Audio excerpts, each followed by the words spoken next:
et bienvenue dans ce dernier jour de challenge dans lequel tu as pu apprendre à reprendre la main sur tes papiers.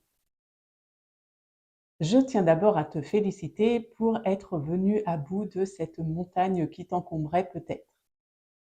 Pour ce dernier jour, je vais te donner des petits conseils de rangement, mais également de maintien de l'ordre dans tes papiers. Il existe de multiples façons de ranger ces papiers et tu devras trouver celle qui te correspond. Certains vont choisir d'avoir une chemise par année, par exemple, dans laquelle ils regrouperont toutes les catégories. D'autres, au contraire, vont choisir de faire des chemises par catégorie. Je parle de chemises, mais cela pourrait aussi bien être des classeurs ou des dossiers suspendus ou encore des boîtes d'archives. En ce qui me concerne, j'ai une chemise dans laquelle je classe tous mes papiers de l'année. Puis, quand vient la fin de l'année, je répartis les papiers dans des boîtes d'archives. Dans ces boîtes, mes papiers sont classés par ordre rétrochronologique. Cela me permet de retrouver plus facilement des justificatifs en cas de demande. Tu as peut-être mis de côté des papiers pour lesquels tu avais un peu plus d'affect.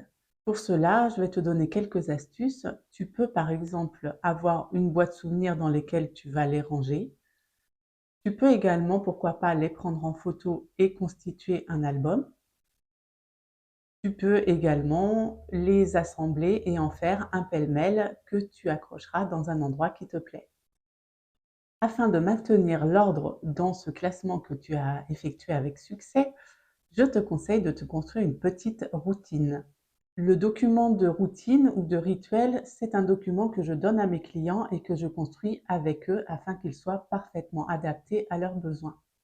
Dans ce document, tu vas pouvoir noter une routine quotidienne dans laquelle il s'agira simplement d'ouvrir tes courriers, de noter les échéances et de mettre ce papier dans la chemise dédiée à cet effet. Tu peux définir également une routine hebdomadaire. Je te conseille de choisir un moment de calme où tu auras au moins un quart d'heure pour reprendre les papiers arrivés dans la semaine, les classer par catégorie dans les boîtes qui vont bien, de régler les factures qui sont arrivées à échéance, mais aussi de préparer les courriers qui devront être envoyés dans la semaine. Enfin, la dernière routine est une routine annuelle que tu devras installer en fin d'année ou début d'année pour faire le point sur les délais de conservation et les papiers qui pourront être éliminés. N'oublie pas de les recycler. Nous sommes arrivés à la fin de ce challenge. Je te félicite encore. Je te dis merci de m'avoir rejoint. Si tu veux en savoir plus sur mes prestations, tu peux aller voir sur mon site https://ml-co.fr.